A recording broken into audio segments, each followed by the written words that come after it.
akan saya tunjukkan tuan-tuan supaya tuan-tuan melihat. Cuma kitab tafsir tadi saya tak sempat nak ambil sebab saya datang daripada Zawiyah, kitabnya ada dekat rumah. Jadi saya tak sempat nak tunjukkan.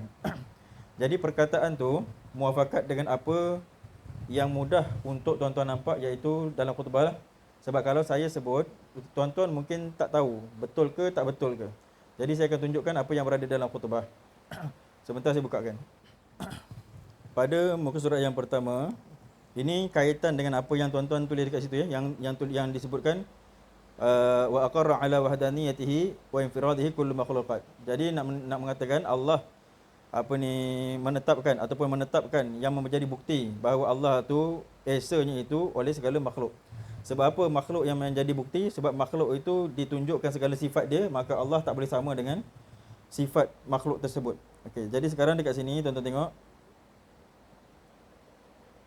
sidang Jumaat yang dirahmati Allah. Tuan-tuan tengok fokus yang disebut kat situ je. Tarikh tuan-tuan tengok dekat atas je. Tarikh itu 19 Disember 2014. Ini dah lewat sikit, nanti ada yang bulan Februari punya. Ni 19 Disember 2014. Jadi bagi masyarakat, terutamanya ni khutbah Negeri Selangor ya. Khutbah Negeri Selangor. Tu khutbah Negeri Selangor.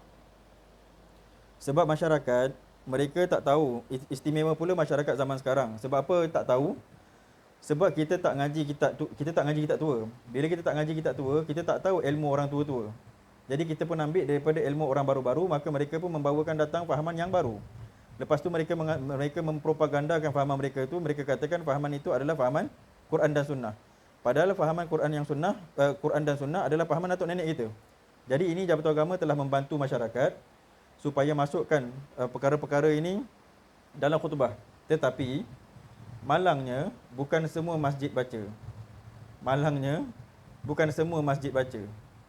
Kalau khatib tu dia pahaman Wahabi, dia tak akan baca benda ni. Kalau dia pahaman Syiah, dia tak akan baca benda ni. Jadi perkara ni kadang-kadang tak dibaca dekat masjid. Jadi saya bawa datang dalam kuliah. Saya imam masjid dulu. Jadi saya tahu kes waktu 2014 ni saya masih lagi imam. Saya masih lagi imam di Kemensah. Cuma ketika dua giliran untuk baca khutbah ni bukan giliran saya. Itu sebabnya. Tapi bila saya tanya kepada jamaah tak tahu khutbah tu. Jadi khutbah tu ditukarlah, maksudnya diambil khutbah yang tarikh bila-bila dulu, dibacakan supaya lepas je. Baik.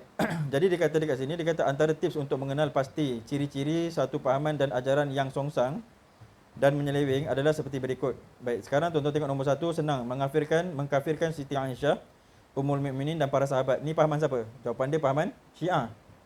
Nombor 2, mempercayai dan meyakini bahawa adanya lagi beberapa surah Quran yang disembunyikan selain daripada Al-Quran yang ada sekarang ini. Ni pahaman siapa? Pahaman Syiah. Okey, nombor 3, mempercayai bahawa ketua mereka adalah Nabi selepas Nabi Muhammad SAW atau Imam Mahdi Muntazar, atau pemuda Bani Tamim yang akan datang untuk memimpin dan menyelamatkan dunia. Ini pun pahaman Nabi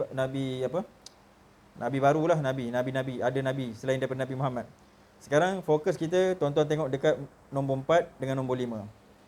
Mereka mudah mengkafirkan dan mensyirikkan orang Islam yang bukan daripada kumpulan mereka. Hatta ulama-ulama yang muktabar dan masyhur di kalangan umat Islam seperti An-Nawawi, Ibn Hajar, Al-Ghazali dan lain-lain. Ini pahaman siapa? Ini pahaman Wahabi. Pada nombor 4 ni, kalaulah orang bertanya, kadang-kadang orang bertanya mana bukti. Kalau orang bertanya mana bukti je, kita memahami orang tu dia tak tahu masalah, dia tak tahu sejarah. Sebab sejarah Wahabi memang kerja dia mengkafirkan orang dan dia bunuh. Sebab tu kerajaan Turki Osmaniyah ketika tu ulama-ulama kita habis kena bunuh, kena sembelih. Siapa yang sembelih? Muhammad bin Abdul Wahab dengan dengan kuncu-kuncu dia. Maksudnya dengan dia punya pakatan dia. Dia ada pakatan dia ketika tu sampai Mekah diperintah oleh Saudi. Itu cerita dia. Selepas Saudi memerintah, baru Saudi hancurkan segala perkuburan-perkuburan, segala kubah-kubah yang ada pada perkuburan dengan membawa beberapa adilah yang mereka bawa. Kemudian mereka mendakwa bahawa orang-orang yang bertawasul itu adalah kafir. Jadi nampak tak kata tu? Mereka mudah mengkafirkan orang. Sedangkan bertawasul ni Nabi ajar ke tak ajar? Jawapan dia Nabi ajar bertawasul. Istighathah Nabi ajar ke tak ajar? Jawapan dia Nabi ajar. Sama ada kita menyebut ya Rasulullah. Kan kita baca dalam apa selawat kan kita ada kan? Ya Rasulullah salamun alaik ya rafi'a syani wa daraji sampai ya Rasulullah khudh biyadi. Pernah sebut tak? Ya Rasulullah khudh biyadi. Maksudnya ya Rasulullah tolong aku. Jadi orang mengatakan bila kita minta kepada Rasulullah orang tu kafir. Jadi nak kena minta dengan Allah aja. Jadi perkataan tu nampak macam betul tapi sebenarnya salah. Sebab yang menolong besok hari akhirat, Allah bagi syafaat tu kepada siapa? Siapa yang menolong kita ke akhirat besok? Memang hakikatnya Allah, tapi siapa yang mengatakan analaha? Siapa yang akan menolong? Maksudnya, siapa yang memberi syafaat? Selain daripada mak bapak, selain daripada ulama, ada satu lagi syafaat uzma, iaitu Nabi Muhammad. Sampai dekat situ Nabi pernah menceritakan sesuatu. Nabi kata, aku akan mengenal umat aku di akhir zaman ialah dengan ghurra muhajjalin. Ghurra muhajjalin tu ialah cahaya yang ada dekat muka, yang ada dekat tangan, yang ada dekat muka dengan tangan. Bila kita ambil wuduk, kita lebihkan sikit. Jadi cahaya tu ada dekat muka, ada sampai leher. Lepas tu bila kita ambil tangan, ambil wuduk daripada tangan sampai atas sikit, sampai lengan kita ni, kita ambil. Jadi tangan kita hasil wuduk tu akan bercahaya. Sehingga disebutkan di dalam riwayat tersebut bahawa Nabi panggil semua umat-umat dia. Tapi ada orang yang sebenarnya dia umat Nabi Muhammad, tapi dia tak ada ghurrah muhajjalin. Dan dia tu Nabi tak kenal dia. Padahal memang dia umat Nabi Muhammad. Sebab apa dia jadi macam tu? Sebab dia kurang kenal Nabi Muhammad ketika dia hidup. Jadi nak sebutnya, dalam cerita tu menunjukkan Nabi tolong ke Nabi tak tolong? Jawapan dia Nabi tolong. Itu sebabnya sekarang kita diajar yang ikut kita Ahlussunnah wal Jamaah, kita buat perarakan lah, kerajaan buat perarakan kan. Kerajaan buat perarakan dekat Dataran Merdeka, buat perarakan peringkat sekolah, buat perarakan peringkat pejabat, buat perarakan peringkat beberapa peringkat lah, peringkat negeri lah, peringkat pejabat lah, peringkat daerah lah, beberapa peringkat. Kenapa buat tu? Sebab nak bagi kenal Nabi, supaya nak selalu sebut Nabi. Lepas tu baca maulid, baca berzanji, sebab nak bila Nabi kata al-baqilu man dzukirtu indahu falam yusalli alaihi. Nabi kata orang yang bakhil tu, yang kedekut, ialah orang yang apabila disebutkan nama aku di tempat itu fala yusalli alaihi, maka dia tidak berselawat kepada aku. Kita selawat sekarang, Allahumma salli ala sayyidina Muhammad. Bila sebut Nabi dia tak selawat, Nabi kata dia bakhil. Bila dia bakhil kepada aku, Nabi pun tak kenal dia besok hari akhirat. Jadi riwayat tu menceritakan bahawa Nabi tolong. Jadi ketika kita minta tolong kepada Nabi, hakikatnya kita minta sebab Nabi Tuhan ke sebab Nabi itu Nabi? Jawapan dia sebab Nabi itu Nabi. Memang Allah yang memberi wewenang supaya Nabi itu dapat menolong. Jadi ketika kita sebut ya Rasulullah, walaupun Rasulullah dah mati, dia tak jadi kafir. Tapi pahaman ni yang nombor 4, dia mengatakan kita kafir. Nampak tak? Dia mengatakan kita kafir sampai mereka mengkafirkan ulama-ulama muktabar yang masyhur di kalangan umat Islam seperti Al-Imam An-Nawawi.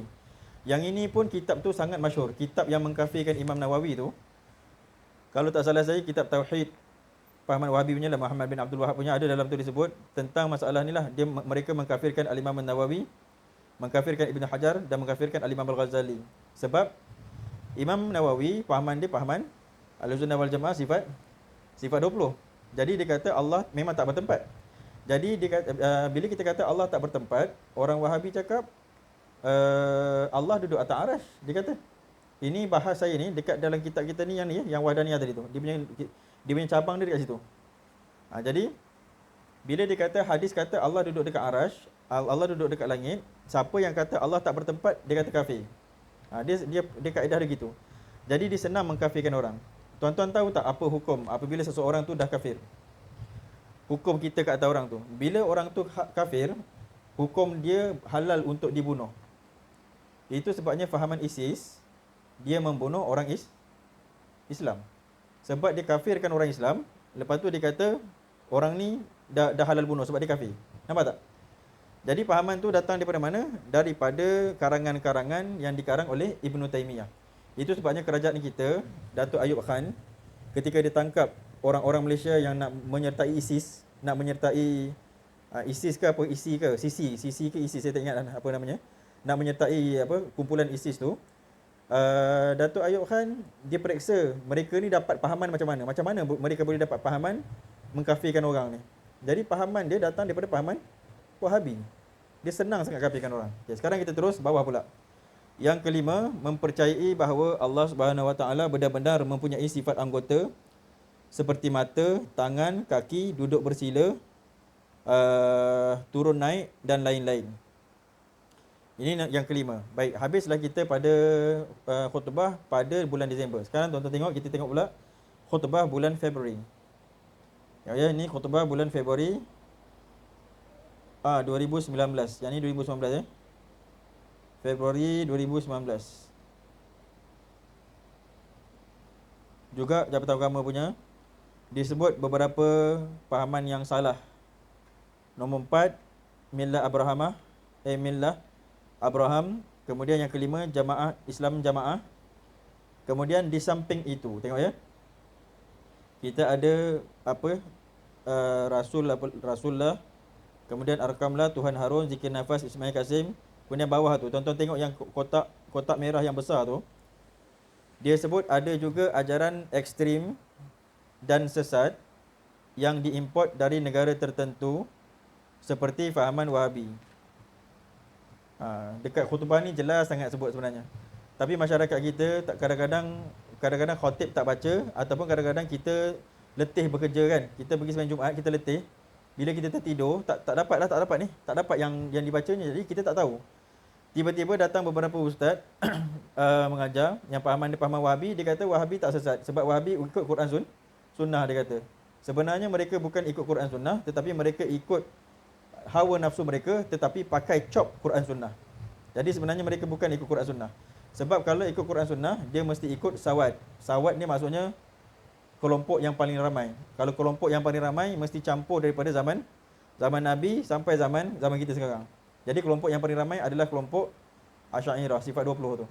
Zaman negara kita panggil sifat 20, dekat luar negara tak panggil sifat 20. Tapi itulah 20 sifat tu, Asy'ariyah dan Maturidiyah. Jadi dia kata Wahabi mujassimah. Mujassimah ni maksudnya dia menjisimkan Allah. Seperti mana dalam mujassimah ni menjisim. Jisim ni maksudnya ada anggota. Sama macam khutbah 2000 tadi, nampak tak? Mempercayai bahawa Allah benar-benar mempunyai sifat anggota seperti mata, tangan, kaki, duduk bersila, nampak? Dulu sebelum tahun, saya rasa dalam awal 90 ataupun akhir 99 ke bawah. Dulu ada satu orang tuan guru, dia cakap Allah sila lendik, dia kata. Tapi oleh kerana dia tu kuat pengaruh dia, susah orang nak kata dia tu Wahabi. Memang pahaman dah Wahabi dah sebenarnya, tapi orang susah nak percaya. Orang ikut. Kesudahannya orang-orang yang ikut jadi fanatik sampai orang boleh terima Wahabi. Tu cerita dia. Satu dekat sini khutbah ni yang dia cakap bersila ni, sebenarnya ada kes dalam negara kita. Yang disebut dalam ni semuanya ada kes dalam negara kita. Tapi masyarakat tak mau belajar, dan yang dipakai adalah fanatik kepada seseorang. Tak mau belajar. Jadi mujassim ialah orang yang mengatakan Allah tu ada juzuk, ada tangan, ada kaki, ada muka, dan naik turun. Kemudian dan takfir. Takfir ni macam saya sebut dah tadi, okey. Dari segi akidahnya mereka tegar mengatakan Allah mempunyai anggota. Dia kata ada tangan, ada muka, ada kaki. Seperti tangan, kaki, wajah dan mata. Kumpulan ini juga suka menjelek-jelekkan dan membid'ah-bid'ahkan perkara-perkara khilaf. Kumpulan ni selalu cakap tahlil tu bid'ah. Tahlil pun bid'ah. Kita buat tahlil, baca Yasin, dia kata baca Yasin hari Khamis malam Jumaat bid'ah, dia kata. Yang sunnah baca surah Al-Kahfi, dia kata. Sebenarnya yang disuruh oleh Nabi SAW itu secara ain memang surah Al-Kahfi. Pun Nabi tak sebut pun kita baca lepas maghrib. Pun Nabi tak sebut. Terpulanglah nak baca sama ada lepas maghrib ataupun lepas isyak ataupun sebelum tidur ataupun subuh Jumaat. Boleh je baca. Tetapi kalau daripada sudut membaca Al-Quran, sama ada baca surat Al-Kahfi ataupun baca surat Yasin malam Jumaat, sunnah.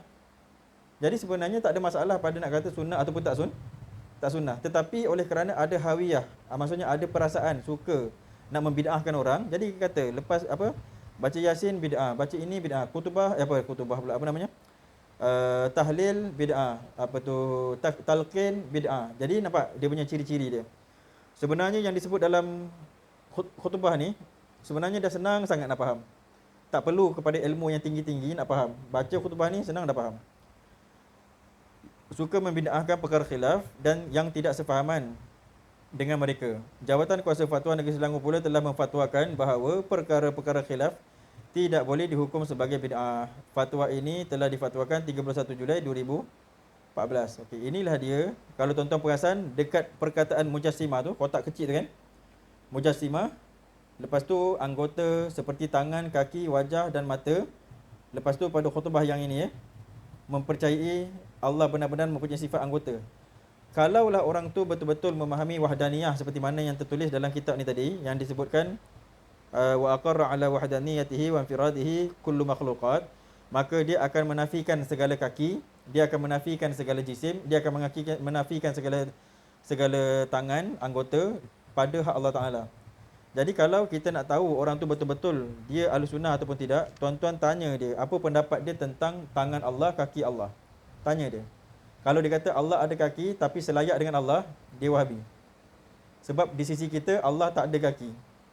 Kaki itu sifat makhluk. Allah Tuhan, dia bukan macam makhluk. Allah bukan berkaki, bukan bertangan, bukan begitu. Kalau tuan-tuan ada kekuatan untuk baca bahasa Arab pula, tuan-tuan akan jumpa beberapa kitab bahasa Arab, dia akan sebut Allah tu ada tangan. Lepas tu tangan tu dua pula tu. Maksudnya dia boleh ta'yin, dia boleh sebut lagi tangan tu sebenarnya ada berapa. Nampak tak? Jadi kata kita Allah memang tidak ada beranggota sebab anggota tu nama dia jisim. Jadi tak boleh menjisimkan Allah. Begitu juga dengan tempat. Kalau dia mengatakan Allah tu ada di langit sebab ada hadis, itu belum lagi. Suka saya nak sebutkan tuan-tuan ya. Nak mengetahui seseorang tu benar ataupun tak benar, bukan bila orang tu ada dalil kita katakan dia benar. Tak. Mu'tazilah pakai Quran.